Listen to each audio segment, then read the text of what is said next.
여러분들 오늘 이 날 뉴스호가요 마지막이 될 수 있으니 여러분들 왜 그럽니까?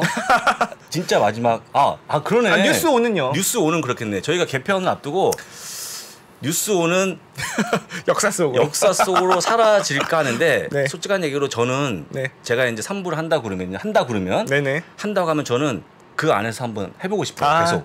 계속. 네. 왜냐면 이 이쁘게 만들어 놓은 게 아까워.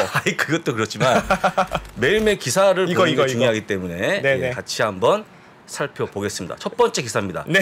캐나다 은행이 지금 금리를 올렸는데요. 지난주 소식입니다. 물론 0.25% 올린 다음에 지금 나와주고 있는 잠깐 멈춤이라는 단어가 수업 쌓이면서 약간의 어떤 얘기냐, 금리를 더 이상 올리지 않을 것 같은 중단을 경고하는, 중단을 예상하는 그런 멘트가 나왔다고 볼 수 있을 것 같은데요. 하지만 제가 보기에는 여기 문구 어디에도 금리를 멈추겠다는 소식이 없고요. 잠깐씩 중단하는 얘기가 내용이 나오고 있는데 일단 G7국에서 가장 먼저 중단을 좀 발표한 국가로 분류가 되고 있는데 어떻습니까? 캐나다 금리 인상 중단. 그렇죠. 이제 스탑 앤 홀드라고 하죠. 우리가 인하를 하려면 일단 금리 인상을 멈춰야 되고요. 네, 그렇습니다. 일정 기간 홀드를 해야죠. 그게 시그널을 먼저 줬다는 거예요. 캐나다가 멈추고 그다음에 인하가 되겠죠. 순서가. 그렇죠. 일단 스탑 앤 홀드를 한 이후에 인하를 하는 건데 그렇습니다. 이게 어쨌든 캐나다와 미국은 굉장히 밀접하게 움직인단 말이에요. 옆에 국가죠. 붙어 있기도 하고요. 뭐 경제 공동체로 볼 수도 있는 건데 그렇다면 캐나다가 먼저 시그널을 준 것이다. 그래서 사실 이번 연준에 기대를 또 하시는 분들도 있는 건데 글쎄요. 뭐 지켜봐야겠습니다만 어쨌든 캐나다가 저렇게 나왔다라는 거는 두 가지가 있습니다. 일단 금리를 더 올리지 않아도 되는 환경이 됐다는 것도 있고 높은 금리가 부담이 된다는 것도 있죠. 그거에 대해서 연준은 어떻게 나올지 더 궁금해지네요. 이번에 0.2 올리면 4.5%가 됐는데 그림 보시면 아시겠지만 지금 8번째 금리 인사했거든요. 근데 제가 보기에는요. 캐나다 그 은행의 금리 인사 중단은 별 상관이 없다. 왜냐하면 그 캐나다는요. 유가하고 원자재 값의 가격이 상당히 좀 많이 큽니다. 그렇죠. 근데 사실 미국은 그게 아니지 않습니까? 쉘터도 있고. 아직까지 갈 길이 좀 멀죠. 그래서 제가 볼 때 물론 캐나다는 좀 약간 멈추고 있는 모습이 나왔지만 적어도 미국은 그렇지 않을 것이다. 꿈도 꾸지 말은 아닙니다만 좀 다르다라고 보시면 될 것 같아요. 동의하시죠? 보고 넘어가도록 하겠습니다. 자, 두 번째 기사입니다. JP모건 체이스가 지금 테슬라에 대한 언급을 하고 있는 상황인데요. 여러분도 아시겠지만 최근에 가격 인하가 좀 이루어지지 않았습니까? 이들이 보고 있는 전망을 제가 보여드리겠습니다. 쭉 내려보시게 되면 왜 이렇게 그림이 많이 나오냐? 꺼야 될 것 같습니다. 이거 꺼면 안 되겠네요. 끄면 또 안 됩니다. 내려보시게 되면 JP모건 체이스는 이 테슬라에 대해서 지금 현재 이쯤인가 여기 있습니다. 지금 매도 의견, 셀 의견과 함께 목표 주가 120이에요. JP모건이요? JP모건 체이스. 어떻게 보십니까? 왜 매도 의견? 지금까지 좋은 거 봤는데 나쁜 거죠. 매도 의견이고. 우리 충청은행 JP모건. 잠깐만요. 충청. 너무 해요. 근데 여러분들이 왜 그런 거 봤더니 지금 전반적으로 나와주고 있는 프로핏 마진이 23.8% 조금 낮아진 겁니다. 자동차분이 25.9%로 이걸 갖고 흐름을 잡은 거예요. 어떤 얘기하는 거냐면 이렇게 내려가고 있는 모습이 이제 시작일 것이다. 점점 더 내려가면서 수익성이 악화된다고 전망했기 때문에 매도를 제시했는데 좀 말이 됩니까 이게? 왜냐면 어제까지는요. 대중하다. 가격 내린 게 여기는 보시면 수익성 악하다. 수익성 악하냐 대중하냐 어디에 한 표를 줄 것이냐가 포인트라고 볼 수 있을 것 같습니다. 일단 수익성 악화가 아닌 걸 증명해내면 되겠죠. 당연하죠. 당연한데 어디에 더 방점을 두는 게 맞냐. 일단 대중화가 더 중요하고 일단 첫 번째로는 거기다가 수익성 방어까지 붙어준다면 우리 또 종필모건 쪽에서는 깨갱하지 않을까 싶습니다. 자, 그래서 여기 일론 머스크가 이런 겁니다. 내 생각에는 지금 현재 가격 인하 때문에 훨씬 더 대중적으로 많이 팔릴 거에 대한 기대감이 크다고 했기 때문에 저도 제가 생각하기에도 전기차 테슬라인데 가격이 좀 떨어지게 되면 좀 사지 않을까. 이미 수요가 폭발하고 있죠. 그다음에 전기차 중에 갑이 뭡니까? 테슬라 아니겠습니까? 테슬라죠. 저는 좋은 쪽으로 보기 때문에 JP모건 체이스 의견은 참고만 하시면 좋을 것 같습니다. 매도 의견가 $120 제시였습니다. 자, 세 번째 기사인데요. 여러분들 이건 야후의 기사인데 보시면 이런 겁니다. 지금 랠리에 사지 마라. 돈 바이죠. 여러분들 지금 최근에 올라오니까 주가를 매수하고 계신 분이 계실 것 같은데 이건 모거스틴 얘기입니다.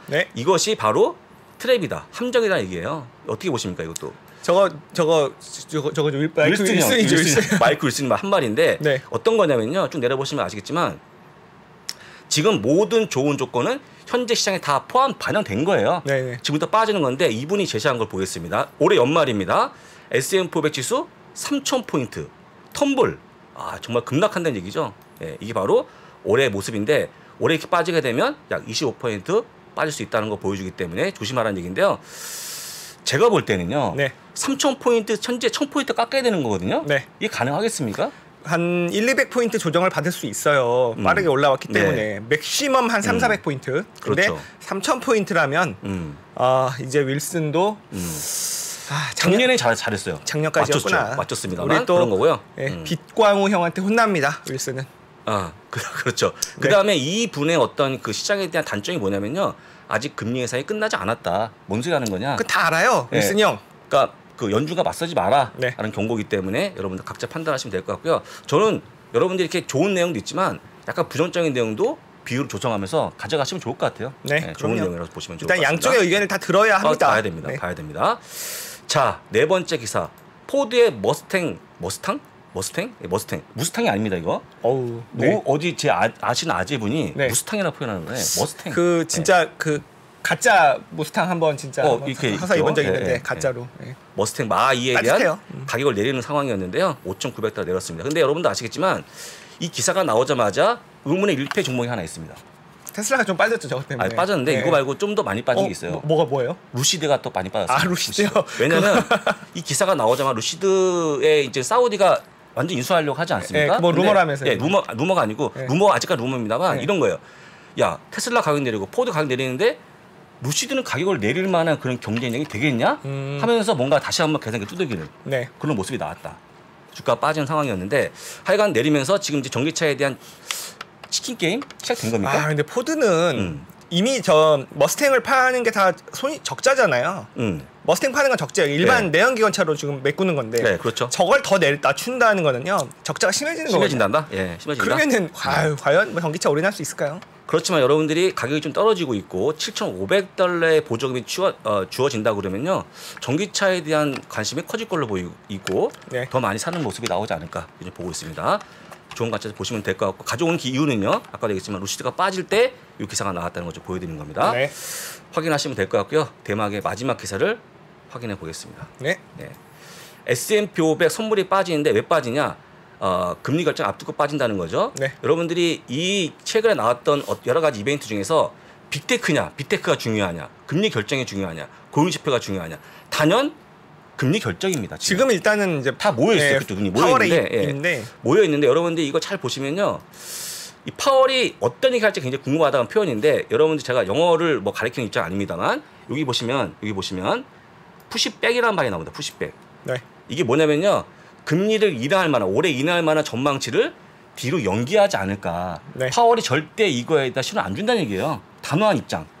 일단 입으로 약간 좀 뭔가 눌러가는 모습이 나와주면서 확실해질 때 이런 표현이 나올 것이다 하기 때문에 일단 이번에 나오는 금리 인하에 대한 멘트는 아까 얘기했던 꿈도 꾸지 마라 정도로 보시면 되지 않을까.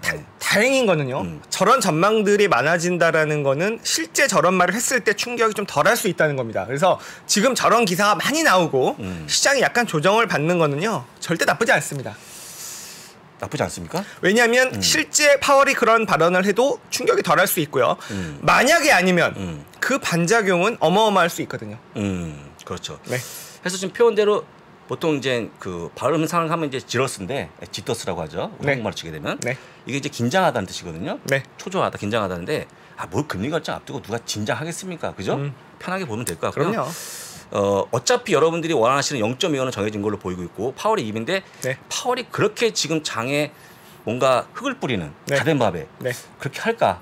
저는 그렇게 안 봅니다. 뿌리기만 해, 파월 형 진짜. 뭐 어떻게 하겠습니까? 어떻게 하시려고요? 역사가 심판한다 진짜. 역사 심판한다 하고 이렇게 간단하게 마치는데 최선을 다했습니다, 여러분들. 이렇게 여러분 브리핑 마치겠습니다. 어쩌면 마지막일 수도 있었던 잠깐만요. 뉴스 5를 아니 제가 4시간에 한다니까 녹이면 되잖아요. 4시간에. 코너 속의 코너. 코너 속의 코너로 진행하면 되지 좋습니다. 않습니까? 중요한 기사는 제가 말씀드리겠습니다. 코너 속의 코너로 또 찾아뵙겠습니다. 그렇습니다. 자, 그러면 우리 또 뉴스 5 봤고요. 우리 또 광고 보고 와서 조경상 팀장님 만나보겠습니다. 지난 여름 특별한 인사이트로 우리를 놀라게 했던 임형록 교수. 그럼 안쪽에 쓸 돈이 있을까요? 없을까요? 비겠죠. 그렇죠. 돈이 없죠. 그래서 여러분이 원하시는 인프라 투자가 안 되는 거예요. 그러니까 급격한 반등은 없다고. 러시아 우크라이나가 뭐 종전이 언제 될는지 저희가 알 수는 없습니다만 벌써 우리 예상 밖으로 길어졌어요. 전쟁이 언제 끝날 것 같고 어떤 의미가 있습니까? 자, 여러분들께서 결론적으로 전쟁이 끝나냐고 물어보면 안 끝납니다. 오래 갈 거예요. 일단 여러분들께서는 평택 이하 쪽으로는 열심히 하시면 안 돼요. 상황이 좋지가 않아요. 수도권도 안 좋은 상황인데 평택 이남 쪽은 더 안 좋으니까. 그가 미리 본 2023년의 모습을 우리에게 전해줍니다. 그러니까 이게 좀 잔인한 말이기도 하지만 그게 진실이니까요. 200분의 관객과 3시간 동안 이루어질 질의응답. 운이 좋으시다면 임형록, 김프로와 함께하는 저녁 식사의 기회도 잡으실 수 있습니다. 3프로TV 유튜브 커뮤니티에서 신청하세요.